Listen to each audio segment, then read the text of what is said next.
오늘은 지난 시간에 이어서 마태복음 6장부터 상고해 보기로 하겠습니다. 마태복음 5장에서는 1, 2, 4계명과 그리고 이웃에 대한 나머지 5계명에서 10계명을 한데 묶어서 설명을 하면서 전체적으로 결론은 1계명만 지키면은, 즉 다시 말해서 자기 부인하는 가운데 인격적으로 하나님, 실질적으로는 성령을 내 안에 영접을 하면은 모든 계명과 율법을 다 지킬 수 있다. 그런 것이 결론입니다.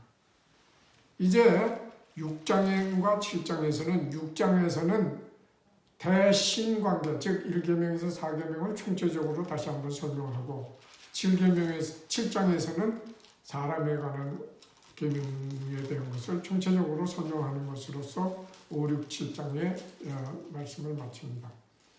6장에서는 뭐 일일이 한 문단 한 문단 할 것 없이 두 번째 문단에서 보는 바와 마찬가지로 예수님께서 우리에게 기도문을 줍니다. 우리가 주기도문이라고 그렇게 말을 하죠. 근데 그 내용을 한번 보겠습니다. 마태복음 6장 9절에서부터 보면, 그러므로 너희는 이렇게 기도하라. 하늘에 계신 우리의 아버지여, 이름이 거룩히 여김을 받으시오며. 여기서 아버지 이름이 거룩히 여김을 받는다 그랬는데 그 하나님이 하늘에 계신 우리 아버지라. 이건 엘로힘 하나님을 우리가 얘기하는 거죠. 그 다음에 10절에 가서는 나라에 임하시며 뜻이 하늘에서 이룬 것 같이 땅에서도 이루어지이다.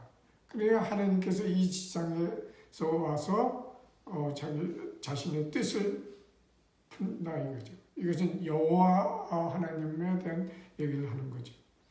오늘 그 다음에 11절, 오늘날 우리에게 일용할 양식을 주시옵고.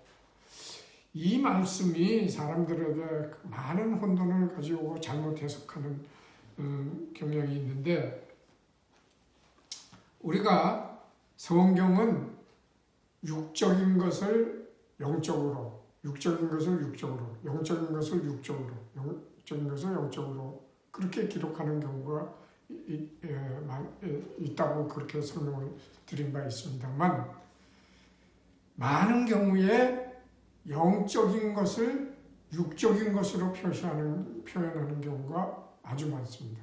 이미 지난 시간에도 성막 뭐 이런 걸 성막 성전, 그리고 예수님의 육체, 우리의 육체가 결국 성막 성전과 같은 맥락을 가진 것이다 라는 말씀을 드린 거, 또 그 중에 한 예가 되는 게 영적인 것을 그렇게 가시적으로 볼 수 있는 비유로 우리에게 계시를 하는 겁니다. 여기서 지금 마태복음 6장 11절에서 우리에게 일용할 양식을 달라 하는 그 일용할 양식이 뭔가, 이것을 먼저 이해하기 위해서는 먼저 신명기 8장을 한번 우리가 보면은, 신명기 8장 3절과 4절을 보면은, 너를 낮추시며 너를 주르게 하시며 또 너도 알지 못하며 내 열조도 알지 못하던 만나를 네게 먹이신 것은 사람이 떡으로만 사는 것이 아니요 여호와의 입에서 나오는 모든 말씀으로 사는 줄을 너로 알게 하시니라. 그러니까 오늘 이 마태복음 6장의 11절의 일용할 양식도 결국은 음식물을 얘기하는 게 아니라 직접적으로 그걸 통해서 하나님의 말씀을 얘기하는 것이다. 이렇게 생각을 할 수 있습니다. 제가 이렇게 얘기를 하면 어떤 사람들은 그건 너 혼자 생각하는 거 아니냐 그렇게 말씀하실지 모르지만, 요한복음 4장 8절을 우리가 볼 것 같으면, 요한복음 4장 8절에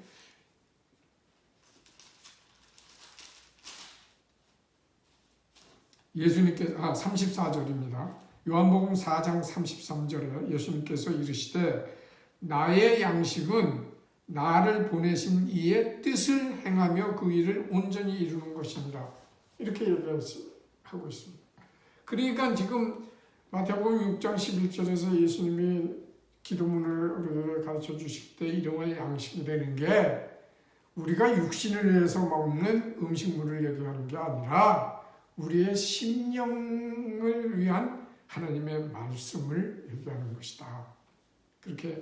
그러니까 결국 이것은 하나님의 성령이 내 안에 임마누엘 하라는 그런 얘기죠. 왜냐하면 하나님 말씀의 핵심은 이미 지난 시간에 결론적으로 말씀드렸지만 1계명만 지키면 되는 것이다. 그러니까.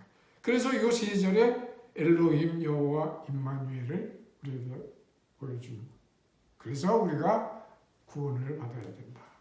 그리고 나서 우리가 우리에게 죄진 자를 사해 준 것 같이 죄를 사해 주옵시고 우리를 시험에 들게 하시며 의논하고 있는 것은 이제 우리가 하나님을 모신 성령을 내 안에 영접한 이후에 계속 자기 부인을 하면서 이웃과의 관계에서 이웃을 하나님께로 인도하고 먼저 자기가 이웃의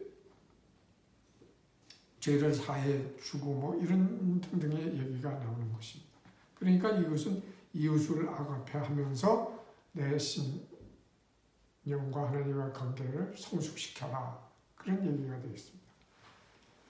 자 그리고 또 이제 뭐 다른 거는 여러분이 그냥 보시면 다 같은 맥락의 얘기가 되고 7장으로 가면은 7장은 이제 사람과 우리 사람과의 관계에 대해서 즉 대인 관계에 대한 얘기를 하신 겁니다.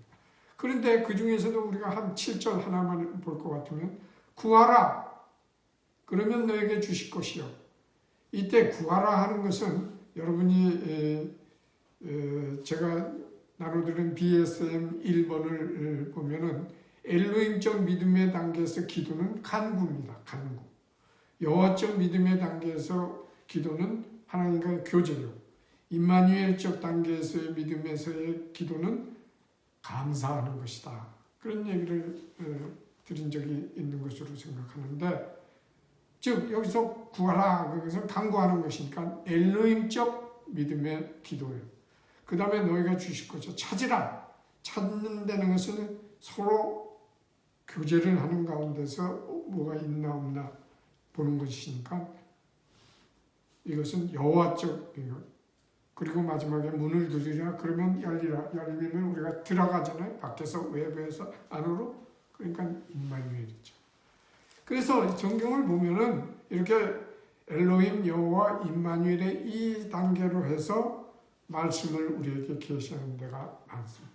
결국 이걸 통해서 하나님이 우리에게 역사하시는 것은 이런 3단계로 역사하고 우리가 구원받는 것도 이런 3단계를 통해서 궁극적으로는 임마누엘로 구원을 받는다.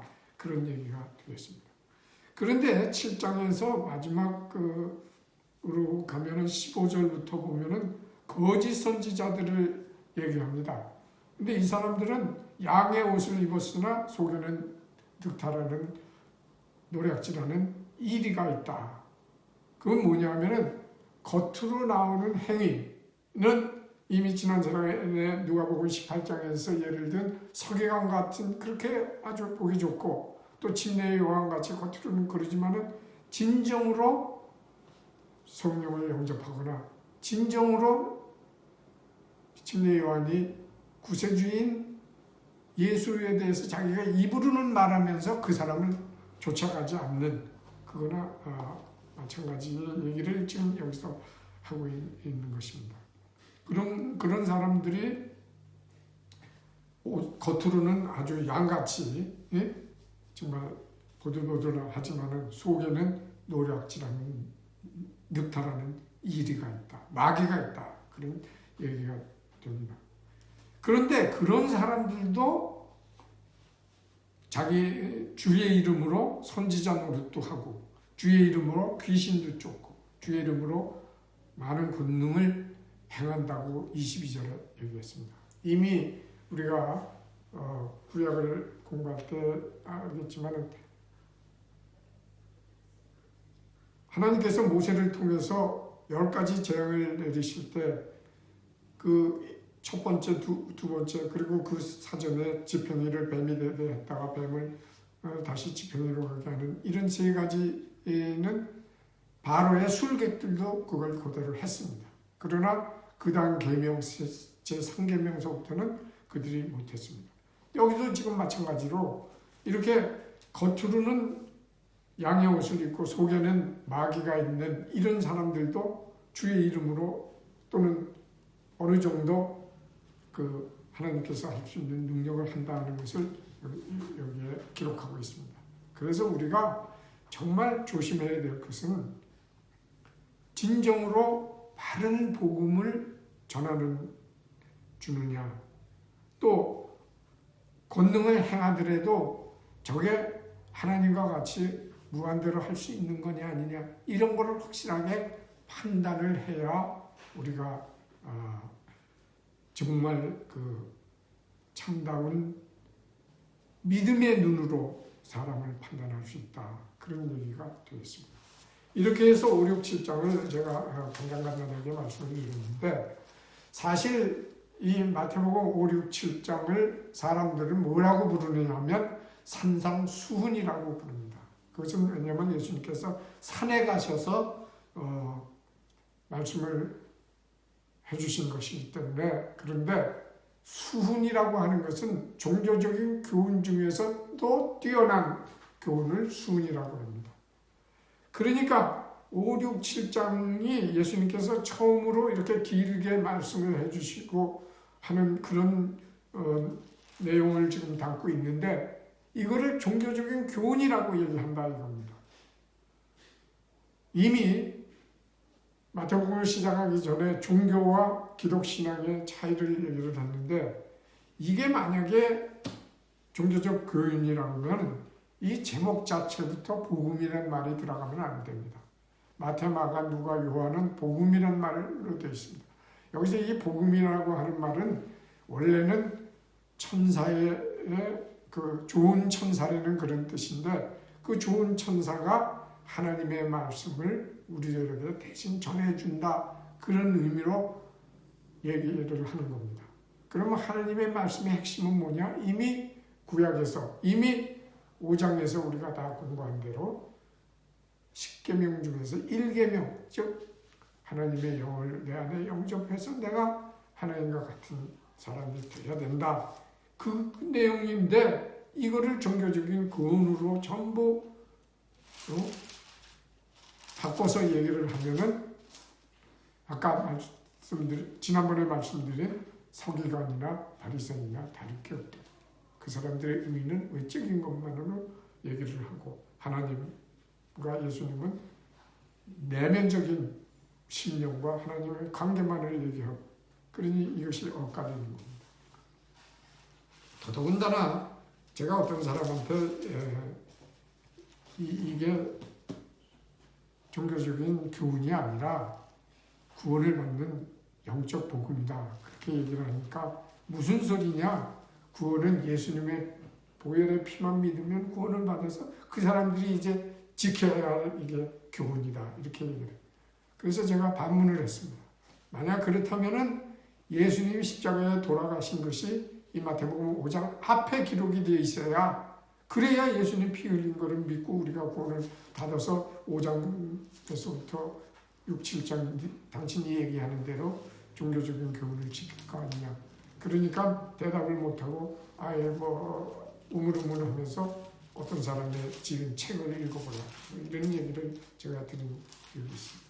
여러분, 성경은 순서대로 문맥으로 이해를 해야 된다는 걸 제가 서론적인 면을 얘기할 때 말씀을 드렸지만, 이 5, 6, 7장이 다른 성경들 앞에 있으니까 이걸 먼저 바로 이해를 해야 된다, 그런 얘기가 되겠습니다. 자, 이제 8장부터 8장부터 상고를 해보겠는데, 우리 이 8장부터는 뭘 우리에게 계시하냐 하는 걸 먼저 얘기하면, 지금까지 5, 6, 7장에서 하나님께서 십계명을 완벽하게 설명을 해주셨습니다. 그렇게 한 존재인 예수 그리스도가 어떤 사람이냐 하는 것을 나타내는 게 이제 8장부터 9장에 10장에 이렇게 쭉 기록을 하고 있습니다. 그래서 8장에는 처음 세 문단에 보면은 병든 사람을 고쳐주는데 첫 번째는 문둥병자가 나와서 나 좀 고쳐주시오 간구를 하니까 예수님께서 일방적으로 고쳐주십니다. 엘로힘적 역사로 병을 고쳐주십니다. 육신의 병을. 그 다음에 두 번째 문단에서는 백부장이라고 하는 것은 당시에 로마의 군대의 그 장교 중에 한 사람인데 부하가 100명이 되는 얘기입니다.